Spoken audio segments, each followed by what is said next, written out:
Zaman Nabi SAW, kalau tuan-tuan rujuk balik ni sebab turun ayat ni. Sebab apa? Nabi SAW bila dia bawa Islam, ada orang ikut dia. Orang yang ikut dia semua bai'ah.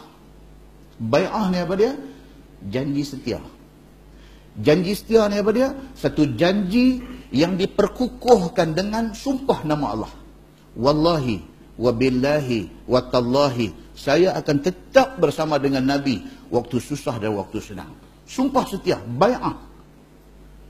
Tiba-tiba bila dia tengok Islam ni, dia punya growing dia punya berkembang, dia lambat, duk tengok puak kafir musyrikin tu nampak duk besar juga, mai halfway, mai tengah jalan, dia rongkai janji dia dengan Nabi.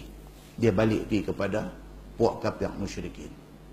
Benda ni adalah cerita ketiga yang nak disebut di dalam ayat ni. Benda ni dilarang oleh Allah Subhanahu wa taala. Kita dah duduk dengan satu geng, yang geng itu memang matlamat dia Islam. Dia tidak berubah matlamat dia. Dia memang Islam. Kita pula dah bersumpah untuk bersama dengan dia. Selagi mana matlamat dia Islam, kita nak duduk dengan dia. Tiba-tiba kita tinggal janji itu. Kita rongkai, kita pergi join geng lain. Sedangkan geng ini tidak berubah dasar perjuangan dia. Itu benar ditegah oleh Allah Subhanahu wa taala. Firman Allah, innama yabluukumullahu bih. Maka mencuba, yakni menguji, tes akan kamu oleh Allah Subhanahu wa taala dengannya.